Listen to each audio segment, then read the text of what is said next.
Donc, alors, comme vous pouvez venir de le voir, on va enregistrer. Donc, c'est simplement nous, s'il y a des gens qui n'ont pas pu assister, qui veulent avoir l'information. Si vous ne voulez pas être vu, bien évidemment, gardez votre caméra fermée, il n'y a pas de souci. Sinon, ben, on vous invite à l'ouvrir si ça vous tente de vous montrer.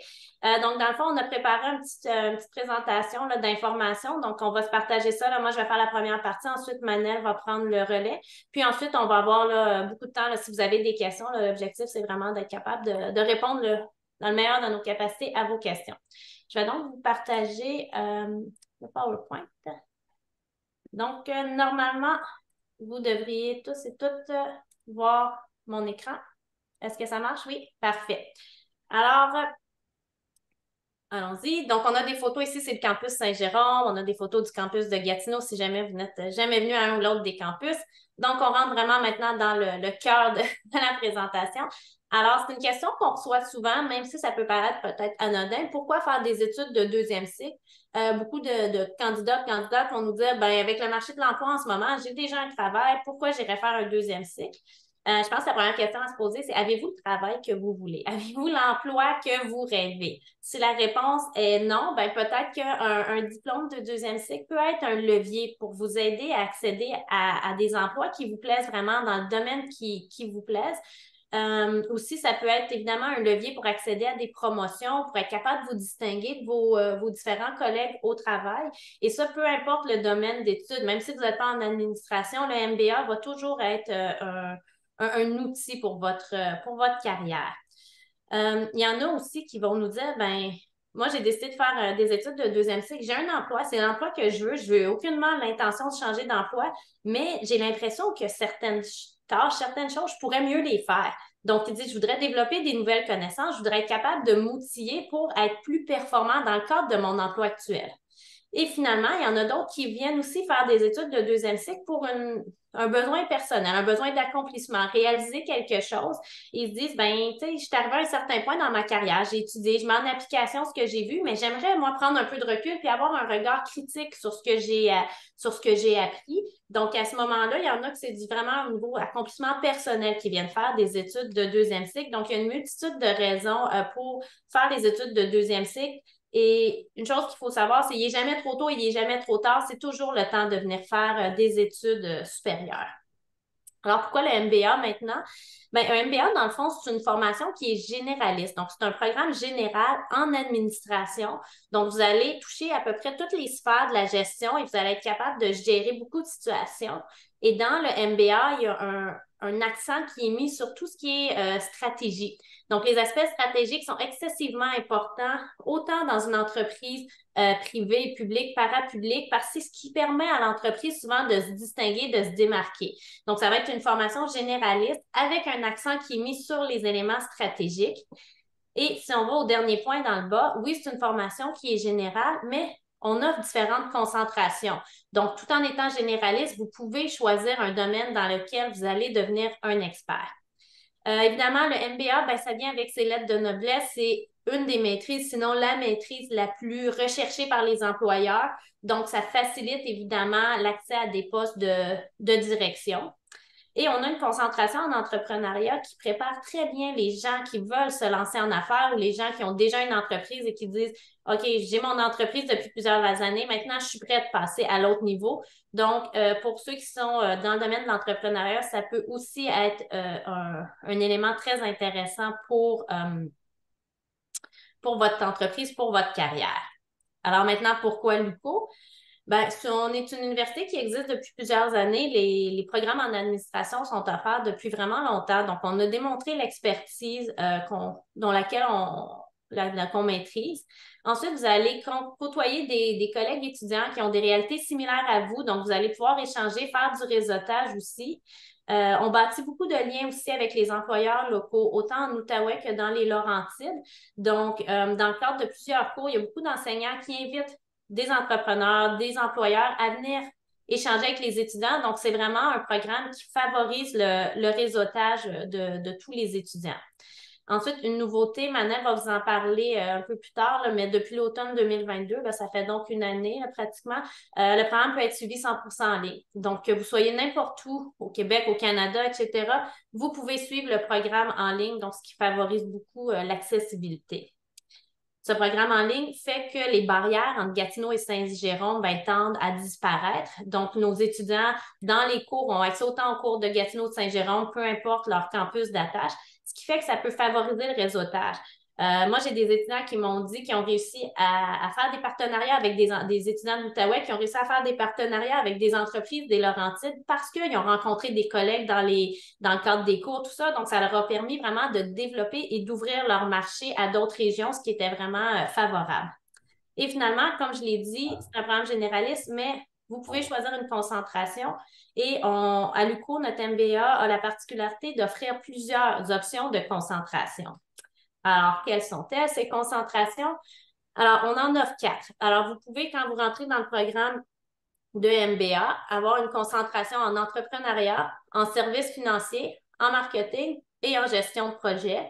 Puis selon le profil, vous pouvez aussi ajouter des cours d'autres concentrations si vous voulez développer, par exemple, deux créneaux d'expertise.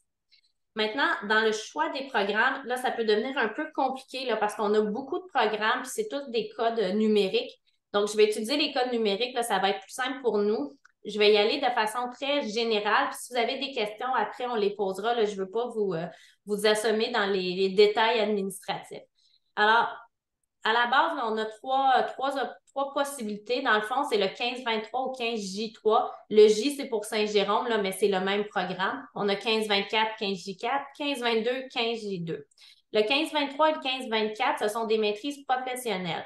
Donc, ça veut dire que c'est des maîtrises qui sont constituées principalement de cours. Donc, dans les deux cas, vous avez 13 cours à suivre, plus un essai. Un essai, c'est un petit projet de recherche qui vaut 6 crédits. Donc, la différence entre le 15-23 et le 15-24, c'est les cours ne seront pas exactement les mêmes et la base d'admission. Le 15-23, c'est pour les candidats qui ont un baccalauréat en administration. Donc, si vous avez un bac en administration, vous appliquez au 15-23. Une des particularités à l'UQO qui est intéressante, c'est que vous pouvez accéder directement suite aux études de baccalauréat. Donc, dans beaucoup d'universités, on exige pour pouvoir avoir accès au MBA d'avoir un certain nombre d'années d'expérience.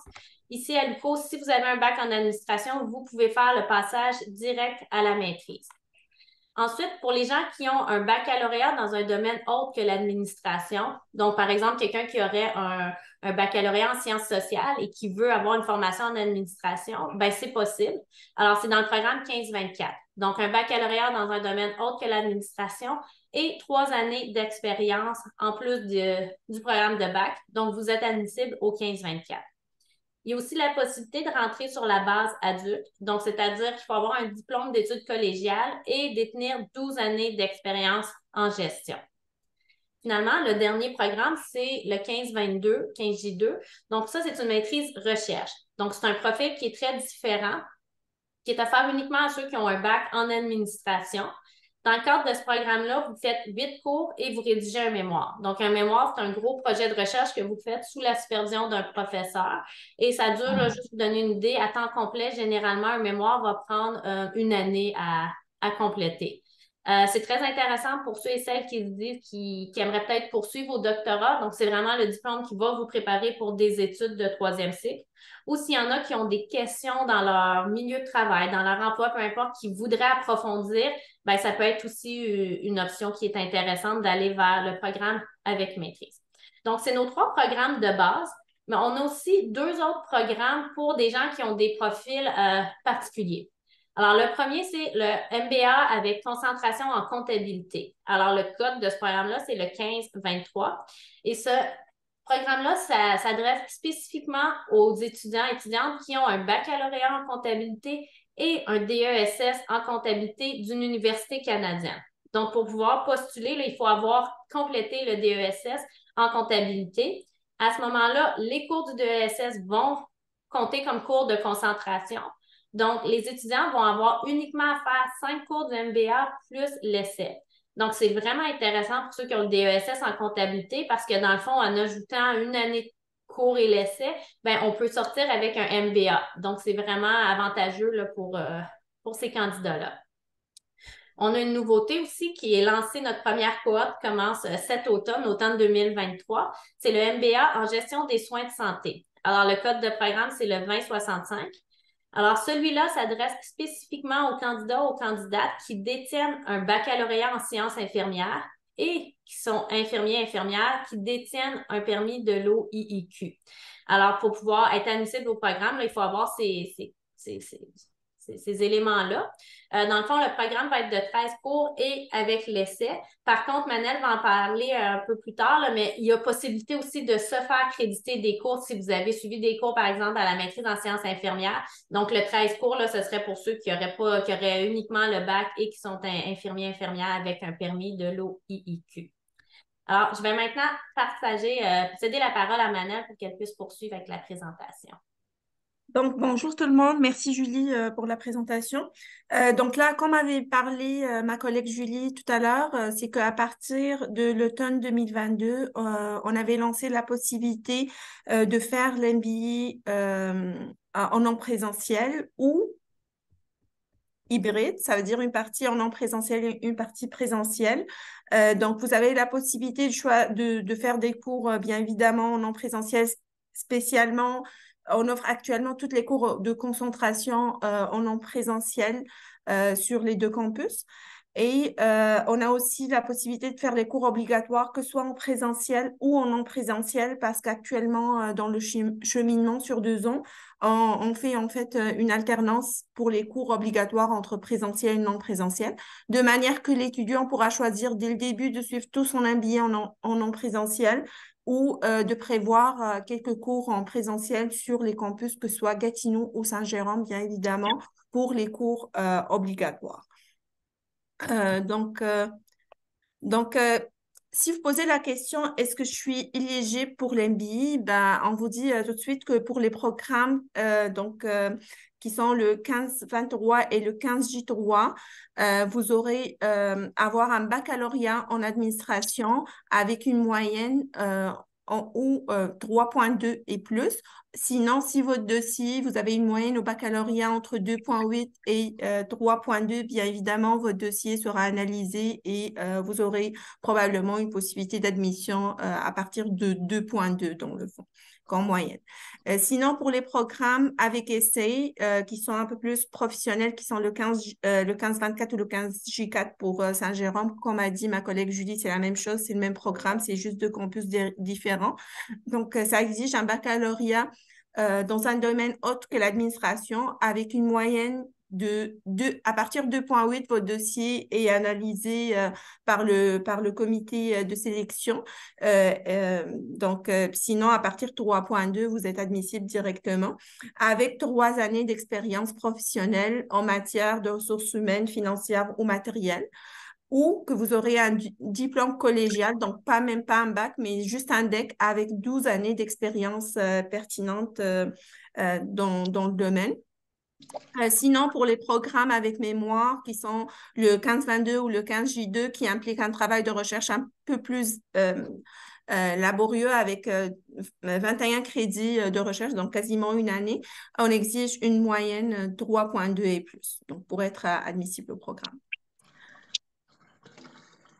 Comme a parlé ma collègue Julie tantôt, on a dans le fond 2 passerelles.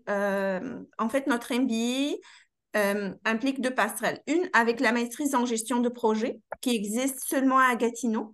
Mais ceci étant dit, la concentration gestion de projet existe aussi à Saint-Jérôme. Pourquoi? Parce que les cours en gestion de projet sont des cours en présentiel, donc on peut les suivre même si on est admis au campus Saint-Jérôme.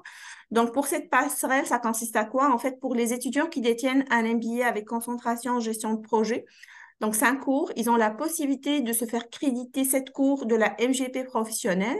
Donc, il va leur rester seulement 8 cours en gestion de projet pour l'obtention d'une deuxième maîtrise. Le sens inverse maintenant, pour les étudiants qui détiennent déjà le MGP, donc la maîtrise en gestion de projet, ils ont la possibilité de se faire créditer de 5 à 7 cours optionnels du MBA.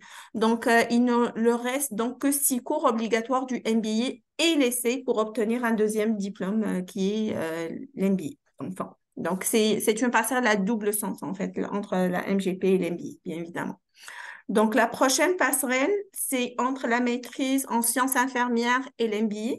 Donc, ça concerne vraiment le programme 2065, qui est le nouveau programme dont la prochaine cohorte commencera à l'automne 2023.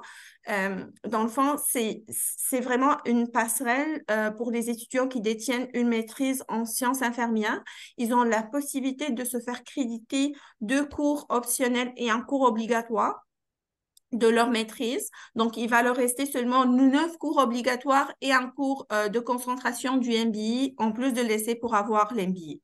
OK? Donc, bien évidemment, sinon, le sens inverse aussi fonctionne. Si jamais vous commencez par l'MBA, vous faites ces cours-là, puis après, vous allez en maîtrise en sciences infirmières, ils vont bien évidemment vous reconnaître ces 3 cours-là, dans le fond. Donc, ça, c'est pour la passerelle entre la maîtrise sciences infirmières et l'MBA. Donc, maintenant, par rapport à votre rythme d'études, c'est vous seul qui va pouvoir déterminer est-ce que vous voulez être à temps complet ou à temps partiel. Sachez que si vous êtes à temps complet en MBA, vous devez en avoir par session entre 3 et 4 cours. Je dirais pas plus que 4 parce que ça devient un très grand charge de travail.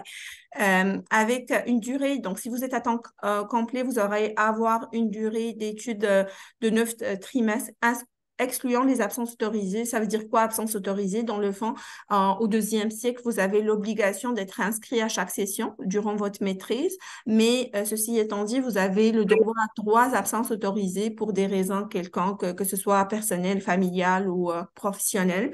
Donc, vous aurez le droit à 3 absences autorisées dans votre programme. Donc, si vous êtes à temps partiel, donc sachez que vous aurez à suivre de 1 à 2 cours par session et vous aurez une durée maximale de 15 trimestres cette fois-ci pour l'ensemble du programme, bien évidemment excluant les absences autorisées. Donc, comme on avait expliqué, ma collègue Julie et moi au début de la présentation, qu'à la fin de votre programme, vous aurez à faire, si vous êtes dans le 15J3 ou le 15-23, 15-24 ou 15J4, vous aurez à faire un essai. Donc, c'est un travail de recherche de 6 crédits qui s'étend sur 2 sessions. Si vous êtes dans un programme un peu plus recherche, qui est le 15-22 ou le 15J2, dans ce cas-ci, vous aurez à faire un mémoire de 21 crédits. Bien évidemment, la différence entre 6 crédits et 21 crédits vous montre l'amplitude de la différence du travail de recherche qui est à faire.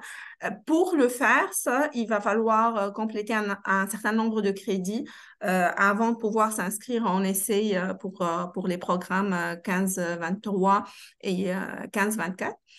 Dans ce cas-ci, bah, les étapes sont les suivantes. Tout d'abord, tout au long de votre cursus en MBA, vous allez approcher, connaître des professeurs, que ce soit dans le cadre de vos cours ou autres.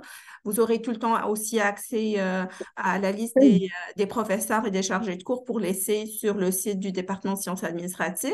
Donc, vous allez approcher à une direction de recherche, donc un directeur ou une directrice, avoir des rencontres pour savoir, pour fixer votre sujet de recherche etc. Puis pour s'entendre avec un directeur ou une directrice, une fois que l'entente entre directeur et directrice est là, que votre sujet est fixé, là, vous pouvez commencer les procédures administratives de paperasse et faire aussi une demande d'éthique si votre sujet implique des sujets humains. Sinon, aussi faire une exemption de ce qu'on appelle certificat d'éthique si votre sujet n'implique pas de sujets humains. Sinon, après avoir fait tout le travail tout au long de 2 sessions, vous allez faire votre dépôt initial et dépôt final pour l'essai. Les mêmes procédures s'impliquent pour le mémoire, sauf que le mémoire est un peu plus laborieux, donc ça s'étend sur quasiment une année comparativement à l'essai où c'est 2 sessions. Donc, c'est ça.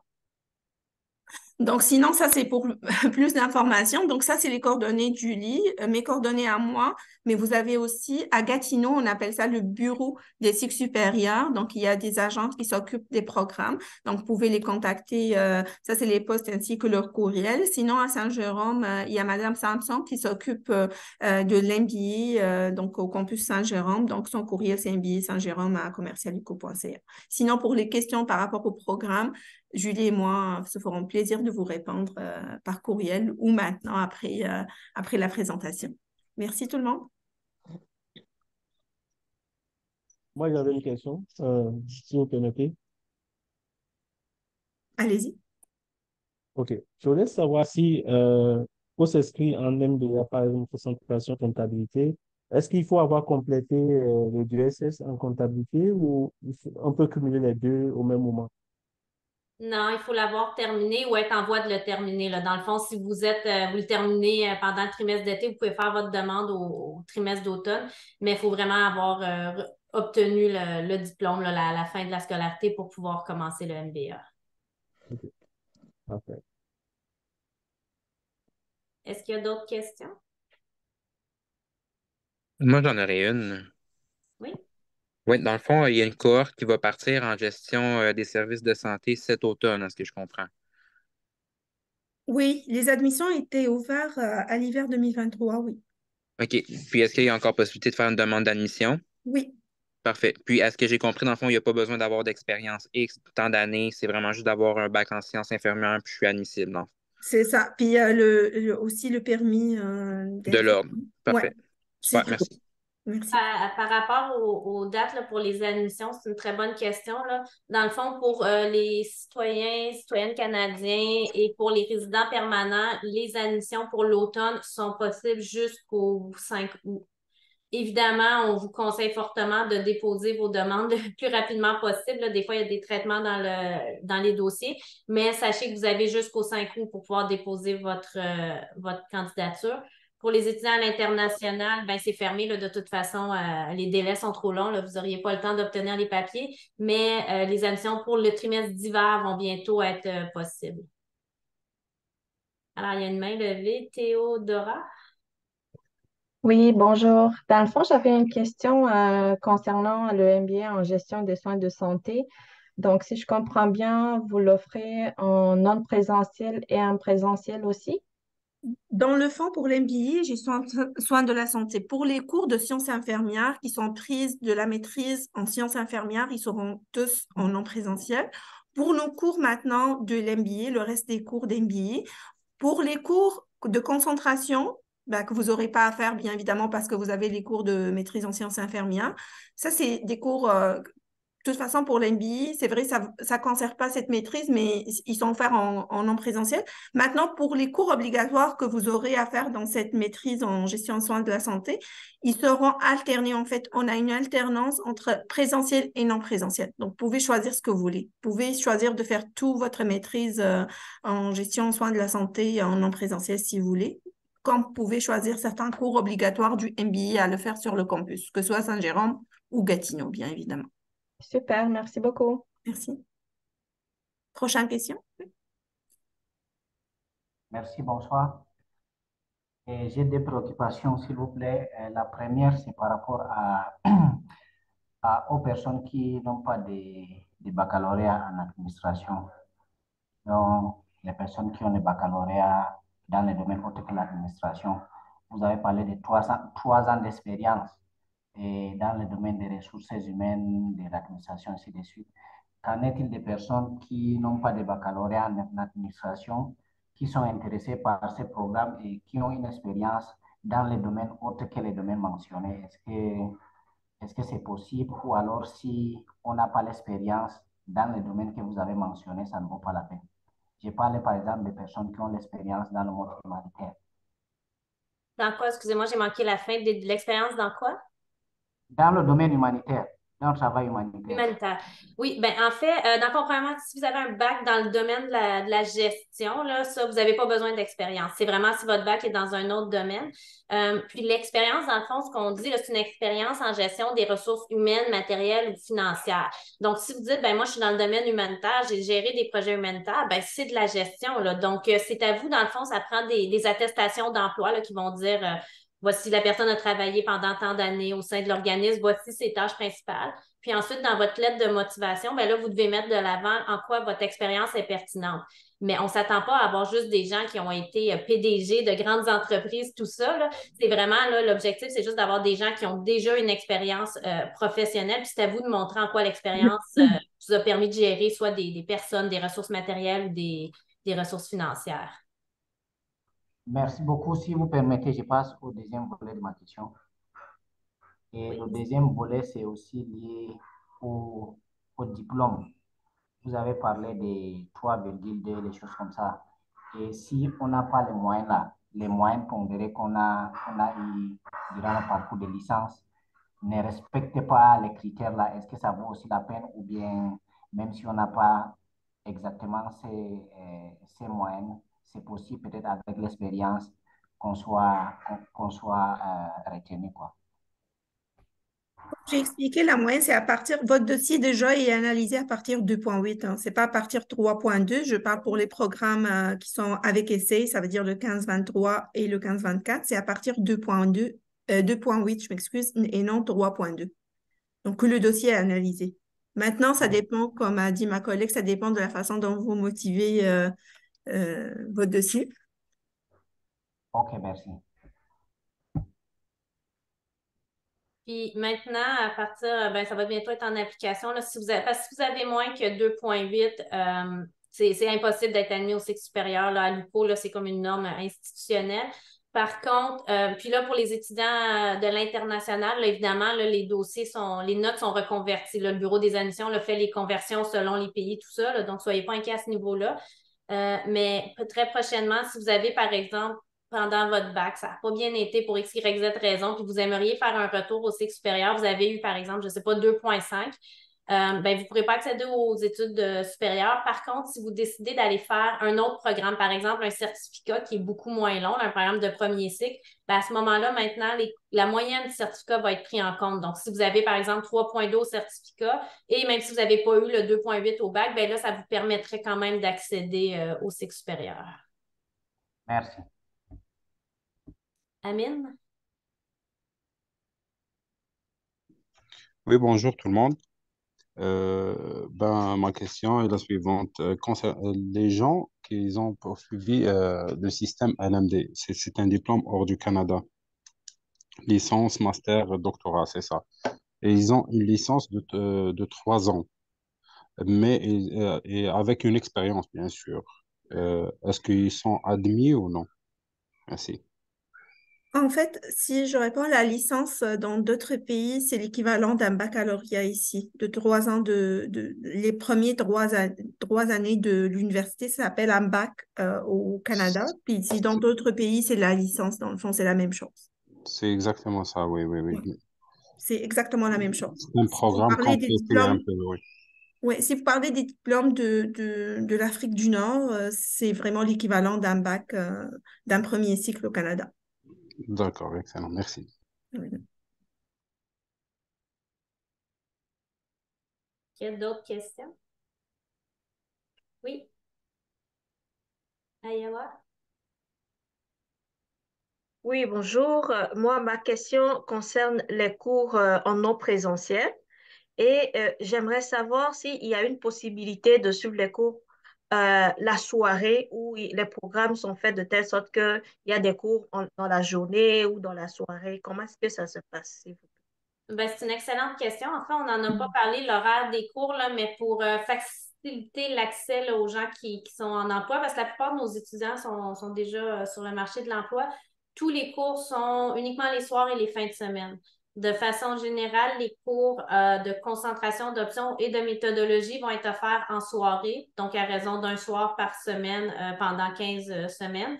Et la fin de semaine, ça va être les cours obligatoires là, qui sont généralement, qui vont être soit 6 samedis ou 6 dimanches dans la session.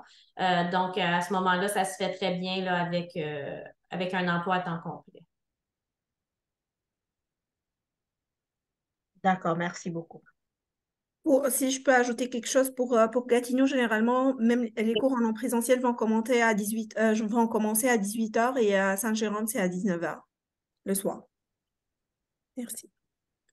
Prochaine question. Oui, en fait, moi, j'avais une question. Je ne sais pas si vous avez déjà répondu, mais par exemple, une personne qui a fait une 4 heures de 2,8, est-ce qu'au lieu de refaire un autre programme, est-ce qu'elle peut juste reprendre des cours pour augmenter la 4 heures? Non, malheureusement, une fois que les étudiants sont diplômés, il n'y a plus moyen d'aller jouer dans le cours. Donc, c'est impossible d'aller rajouter, refaire des cours, là, ça ne changera rien. La meilleure option, dans le fond, c'est vraiment de faire peut-être un certificat, là, qui est un programme beaucoup moins long qu'un baccalauréat. Puis là, avec la moyenne suffisante, ben là, ça donne accès aux études de deuxième cycle. OK.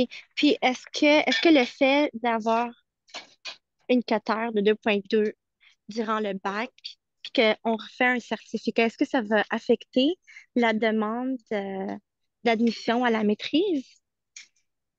Ben, c'est que dans le fond, l'idée, c'est de montrer que vous pouvez avoir plus que 2,8 dans le cadre d'un programme. Donc, c'est ça. OK.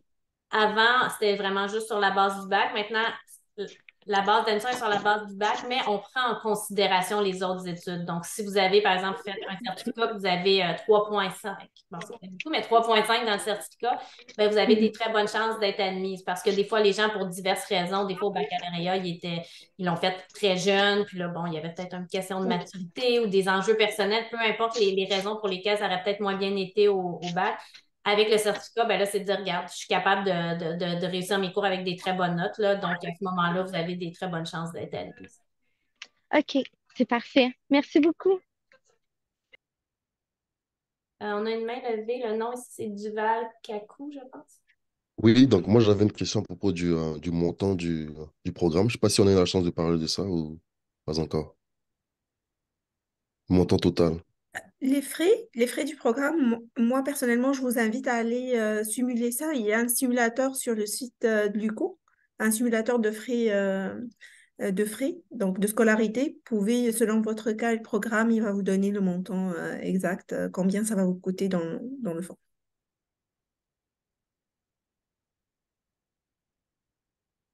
Est-ce que ça répond à votre question? Ah, d'accord, merci, je vais aller vérifier. Ouais, ma collègue Julie a mis le lien. Merci Julie sur le chat. Dans le fond, si vous faites la simulation, là, chaque cours vaut 3 crédits. Donc, c'est l'information à rentrer parce que ça demande le nombre de crédits, là. Donc, par cours, c'est 3 crédits par cours. Est-ce qu'il y a d'autres questions, d'autres éléments c'est le temps de les poser puisqu'on est tous ensemble? Oui, Amine? Pour les gens qui sont inscrits pour des cours partiels, est-ce ils peuvent dépasser les deux cours si ils auront un plus de temps? Ben en fait, temps partiel, c'est 1 à 3 cours. On a écrit 1 ou 2 là, parce que souvent, ça crée de la confusion. Parce que temps partiel, c'est 1 à 3. Temps complet, c'est 3 à 5. Cela étant dit, si une session, par exemple, vous avez plus de temps, on vous permet quand même de suivre plus de cours, même si vous êtes à temps partiel. Mais c'est de façon exceptionnelle dans le fond. Puis le régime d'études peut être changé pendant les études. C'est assez simple. Là, c'est juste un courriel envoyé au registrariat. Donc, dans le fond, si vous commencez à temps partiel puis vous dites, hey, je suis capable d'en faire plus, j'ai du temps, ben, vous pouvez changer au régime temps complet. Puis vice-versa, si vous commencez à temps complet puis vous trouvez un emploi après une session puis vous n'avez plus de temps assez, ben là, vous pouvez changer au régime temps partiel. Puis la durée maximale, là, c'est ça, dans le fond, le gros enjeu. Là, c'est dans le fond, à temps complet, c'est 3 années. Donc, il faut que vous réussissiez à le faire en dedans de 3 années. À temps partiel, c'est 5 ans. Là, donc, la durée maximale va être ajustée là, si vous faites un changement de régime en cours de route. Merci. Puis un élément qui peut être important là, pour ceux qui veulent avoir des bourses, il y a plusieurs bourses qui exigent un régime temps complet. Donc, des fois, ça peut être un élément là, qui peut faire, si on hésite entre les deux, là, puis on se dit, ben, vous pouvez l'essayer à temps complet. Si ça va bien, tant mieux. Puis comme ça vous donne accès peut-être à plus de possibilités de bourses. Puis si ça va moins bien, ben, on change en cours de route là, pour le temps partiel. Merci. De façon générale, là, c'est une maîtrise qui se fait bien là, avec un emploi, tout ça. Souvent, il y a aussi beaucoup de réflexions qui peuvent être faites par rapport à l'emploi comme tel, là, dans le cadre des travaux, tout ça. Là. Donc, souvent, les étudiants à l'emploi vont prendre leur employeur comme cas d'étude souvent dans les cours. Là. Donc, ça se marie très bien. Pour ceux qui travaillent temps complet, là, généralement, on recommande un maximum de 2 cours par trimestre là, si on veut être capable de bien réussir puis bien concilier là, tous les aspects de la vie.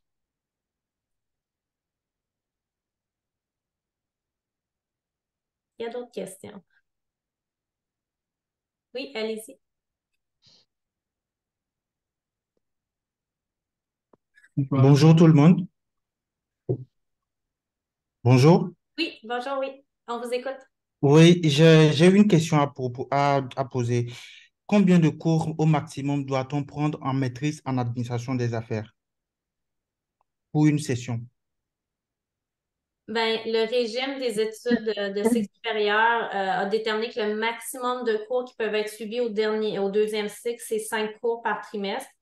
Mais c'est pas recommandé. C'est beaucoup, là. 5 cours de deuxième cycle, ça fait une grosse session, là. Moi, je recommanderais un maximum de 4 cours. Si ça va bien, peut-être la session après, en prendre un cinquième, là, mais on peut pas aller au-delà de 5. D'accord, d'accord. Donc c'est bon. Merci beaucoup. Plaisir.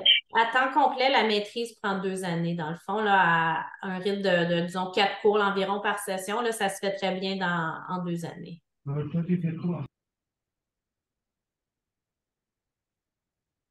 Est-ce qu'il reste des questions?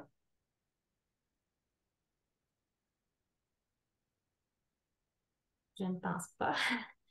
Donc, si jamais après vous avez des questions qui viennent en tête, n'hésitez pas là, à nous contacter. Là, nos coordonnées sont facilement trouvables sur le site de l'UQO. Puis, ben, c'est ça, nous, évidemment, on vous invite fortement à tenter l'expérience des cycles supérieurs. Là, c'est très stimulant aussi, les échanges. Là, c'est très différent des bacs. Les gens sont à un autre niveau dans leur carrière, un autre niveau dans leur vie, leur réflexion personnelle. Donc, c'est très riche, là, oui, sur le plan académique, mais aussi sur le plan personnel, là, ce qu'on peut aller en chercher. Là. Souvent, on a des retours très, très, très positifs.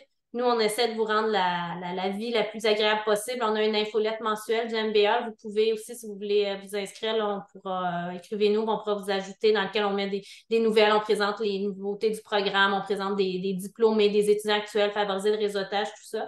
Donc, ça aussi, vous pouvez vous tenir informé si vous n'êtes pas encore prêt à faire votre demande, mais vous voulez garder un lien avec le MBA, c'est tout à fait possible. Oui, Amine? Concernant les délais de traitement des admissions, combien ça va prendre une admission? On n'a malheureusement pas cette réponse parce que ça dépend pas de nous. Là. Dans le fond, comment ça fonctionne, vous déposez votre demande en ligne et là, c'est sûr que le plus rapidement que vous avez un dossier complet, le plus rapidement votre dossier va être traité. S'il manque des pièces justificatives, ben, ça l'allonge le processus. Là. Donc, lorsque les dossiers sont déposés en entièreté, le bureau des admissions fait un premier tri là-bas. Par exemple, si vous n'avez pas un diplôme de bac ou l'équivalent, ben, ils vont tout de suite vous dire vous répondez pas aux conditions d'admission, etc. Ensuite, eux, là, il y a des personnes qui vont analyser le dossier pour voir si vous êtes à l'international, par exemple, votre moyenne, ça équivaut à combien? Est-ce qu'il y a des attestations d'emploi sont pertinentes, etc. Et là, une fois qu'eux ont fait ça, ben là, c'est envoyé dans les programmes où là, il y a les comités qui vont recommander ou non l'admission. Donc, les délais, c'est pas nous, c'est vraiment au bureau des admissions selon le flot de demandes qu'ils ont, etc., là, qui va déterminer les délais. Si vous avez déposé un dossier complet, vous n'avez pas de réponse, vous pouvez faire un suivi avec eux à admission à commercialuco.ca ou sinon, vous pouvez aussi vous tourner vers moi ou Manel là, pour essayer de voir si de notre côté, on ne peut pas faire un suivi, être certain que le dossier n'est pas tombant de deux chaises, mais c'est rare que les dossiers ne sont pas traités, là, mais bon, on ne sait jamais ce qui peut arriver. Pour les étudiants internationaux, il faut que vous fassiez votre demande là, presque une année à l'avance là, parce que obtenir les papiers, c'est excessivement long. Là. Donc, vous n'êtes jamais trop tôt pour vous prendre là, pour faire votre demande d'admission. Du moment que les admissions ouvrent pour un trimestre, là, c'est le temps de déposer la demande. Sinon, vous allez manquer de temps, puis là, il va falloir reporter l'admission. C'est un élément important, ça, si vous êtes admis, puis par exemple, vous venez de l'international, vous n'avez pas eu les papiers au bon moment, etc., vous pouvez demander un report. Donc, à ce moment-là, l'admission va rester valide, mais elle va être appliquée au trimestre suivant, donc vous n'aurez pas à refaire une nouvelle demande. Actuellement, si je peux ajouter quelque chose, actuellement pour les étudiants internationaux, pour l'hiver 2024, les admissions ont été ouvertes le 1er mai. Donc, si vous pensez venir pour l'hiver 2024, donc dépêchez-vous de faire l'admission parce que les admissions sont ouvertes en fait le 1er. Merci. Ah, il y a Marc aussi. Oui, question. Donc, MBA, gestion des soins de santé. Le prérequis, c'est le bac en sciences infirmières, point à la ligne. Et il faut être membre de l'ordre aussi. Il faut être membre de l'ordre aussi. Avez-vous chez vous, exemple, écoutez, à l'ENAP, on a développé un programme, on était des clients chez nous, là, le 6 de l'Outaouais. On a développé des DES en gestion de la santé.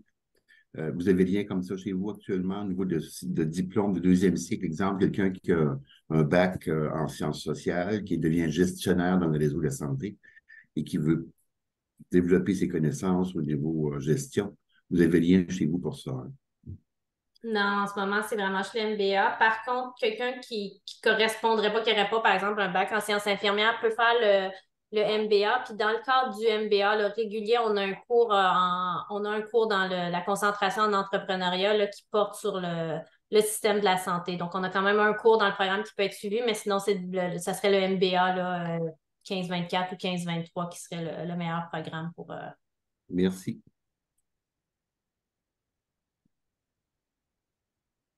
Bonjour, j'ai une question. Vous avez mentionné les passerelles, mais est-ce qu'il y a des reconnaissances d'acquis pour de l'expérience professionnelle? Il peut y avoir de la reconnaissance d'acquis dans le fond. Si vous avez, par exemple, il y a des gens qui ont déjà une maîtrise dans un domaine connexe ou dans le cadre de leur maîtrise, ils ont fait des cours qui sont similaires. À ce moment-là, il y a une demande qui peut être faite. Il faut avoir eu une note, je pense, la note minimale, c'est B ou B-. Manel, je ne sais pas si tu t'en souviens. Pas nécessairement de la note. Ce que je sais, c'est que il faut que ça soit fait là-dedans des 2 premières sessions aussi, hein. Ouais. Puis on peut reconnaître des cours sur la base de l'expérience également, mais c'est plus rare que l'expérience va être reconnue pour un cours, mais ça peut être, vous pouvez vous essayer, là, le processus existe. Une chose qu'il faut garder en tête, on ne peut pas faire une demande sur la base de l'expérience si l'expérience a été mobilisée pour la demande d'admission.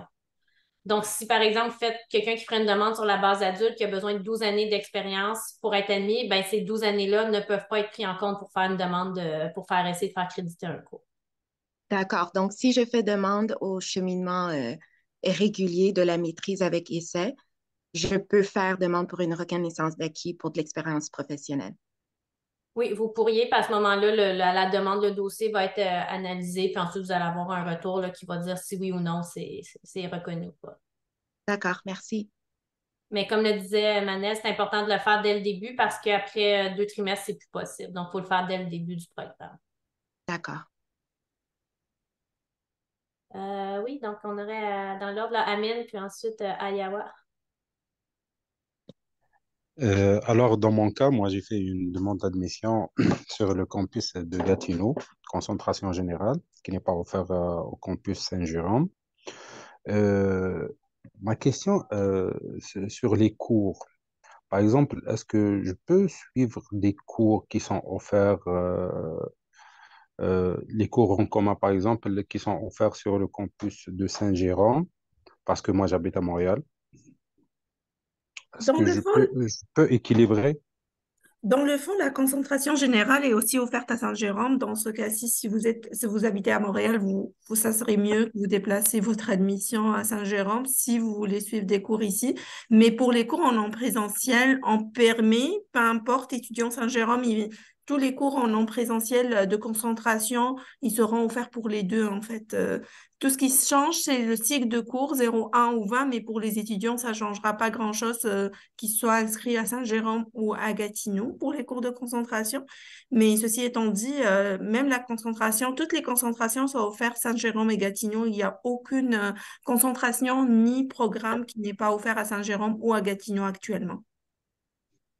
Parfait, merci. Bienvenue. Awaya? Ah, Ayawa, je m'excuse. Oui, ma question se rapproche un peu plus de celle de Amine, parce que dans le choix du MBA, par exemple, quand je fais la sélection de gestion de projet, concentration gestion de projet, je vois que c'est écrit en bas offert uniquement à Gatineau, alors que moi je suis à Saint-Jérôme. Est-ce que ça veut dire que si je fais l'inscription, je vais être obligée d'aller à Gatineau pour ça?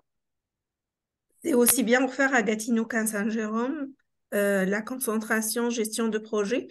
C'est aussi offert sur les deux campus, d'autant plus que les cours en gestion de projet, c'est des cours en non présentiel. Donc, puis toutes les autres cours d'MBA aussi de concentration sont en non présentiel. Ben, il vous reste juste les cours obligatoires à choisir selon votre besoin d'aller le faire sur le campus ou non.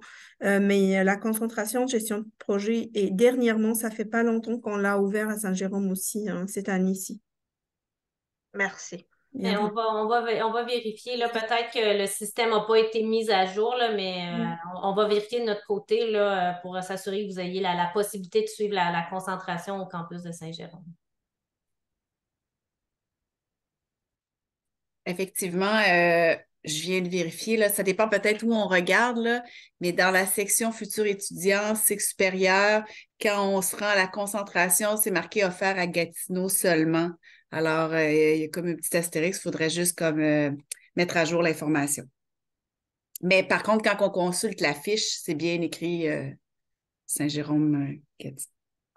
Parfait, bon, on va corriger l'information, mais sachez que toutes Merci les de nous le dire. concentrations sont offertes là, indistinctement du campus. J'aurais peut-être une autre question. Oui, allez-y. J'ai pas trouvé gestion des ressources humaines. Est-ce que dans la sélection, peut-être ça s'ajoute à d'autres programmes, à d'autres concentrations?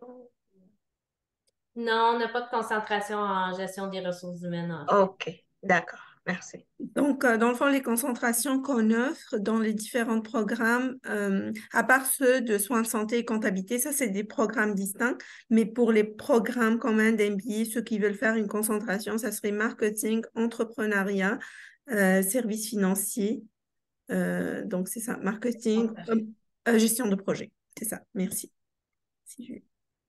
Pour ceux, là, tantôt Amine parlait d'un profil général. Dans le fond, c'est pour ceux du 15-24, là, parce que dans le fond, dans le 15-24, il y a juste 3 cours de concentration à choisir versus 7 pour ceux qui sont dans le 15-23. Mais pour ceux qui diraient, par exemple, j'ai juste 3 cours de concentration, puis j'aimerais en faire 2 en marketing et 1 en entrepreneuriat, c'est possible. À ce moment-là, dans le fond, ça va être le profil, ces concentrations, ça va être général.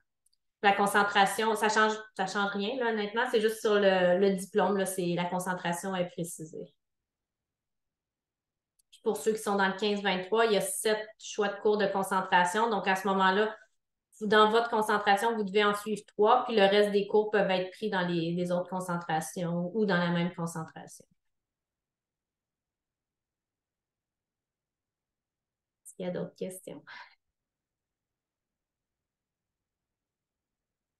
Ben, s'il n'y a pas d'autres questions, nous, on ne va pas vous... Ah oui, Aboubacar. Excusez-moi, je vais revenir avec une dernière question. C'est celle de savoir si, avant de consulter le dossier, est-ce qu'on peut avoir des personnes qui peuvent nous accompagner? Genre, peut-être des personnes qui sont disponibles de manière à ce qu'on les envoie, peut-être nos CV, nos relevés, pour que ces personnes nous aident à analyser si vraiment nous sommes éligibles ou alors si ces personnes peuvent nous donner d'autres orientations. Je ne sais pas si c'est possible. Ben, c'est pas un service comme tel qui est offert, là. C'est sûr et certain, vous pouvez vous tourner vers moi ou Manel pour nous dire, tu sais, est-ce qu'on répond aux conditions d'admission? Le seul enjeu, c'est que nous, on n'a pas les conversions pour savoir exactement les moyennes, à combien ça correspond, là. Mais sinon, on peut quand même jeter un regard, là, vous dire avant toute chose si le dossier se qualifie. Sinon, la meilleure façon de faire, c'est vraiment de tenter sa chance, là, puis de déposer une demande. Là, c'est sûr, il faut monter le dossier. Puis les frais là, pour déposer les demandes, c'est pas élevé. Là. Je me souviens plus c'est combien. Je pense que c'est une trentaine de dollars. Là. Donc, c'est pas des frais astronomiques. Là. Donc, c'est vraiment. Moi, je vous conseillerais la meilleure chose, de déposer le dossier le plus rapidement possible. C'est la meilleure façon d'avoir une réponse définitive. Sinon, ben, vous pouvez quand même vous tourner vers moi ou Manel, là, qu'on pourra vous donner un avis, mais c'est sûr que ce ne sera pas rien d'officiel. Merci. Est-ce qu'il y aurait une dernière question? Oui. Avez-vous une autre question, Aboubacar? Non, c'était l'ancienne main là que je voulais passer. Parfait. Ben, comme je disais, si vous n'avez pas d'autres questions, on vous retiendra pas plus longtemps. N'hésitez pas à nous écrire, là, évidemment. Là, notre objectif, c'est d'être capable de répondre au mieux à vos questions, puis faciliter dans la mesure du possible le processus d'admission et d'intégration dans le programme. Ayawa? Oui, une dernière question, s'il vous plaît. Est-ce qu'on doit vous écrire seulement pour les questions concernant le MBA ou si on a d'autres questions concernant d'autres maîtrises, mais sur votre campus, on pourrait quand même se permettre de vous poser des questions? Ben, en Dans fait, le cas où on se voit peut-être éligible dans une maîtrise par rapport à une autre. ben, nous, on est responsable des programmes de MBA, donc on ne connaît pas nécessairement tous les détails des autres maîtrises. C'est sûr que c'est mieux d'écrire vraiment la personne en charge de la maîtrise, comme ça, vous allez vous assurer d'avoir la meilleure information. Si vous avez de la difficulté à trouver le nom de la personne, ben, vous pouvez écrire, là, Eve vient de mettre dans le chat, là, question@uco.ca, là, donc ça, c'est au niveau du recrutement là, à l'UCO, une équipe qui va être capable de vraiment, là, selon vos questions, selon les profils que vous avez, vont être vraiment en mesure de vous orienter vers les bonnes personnes. Merci beaucoup, Eve.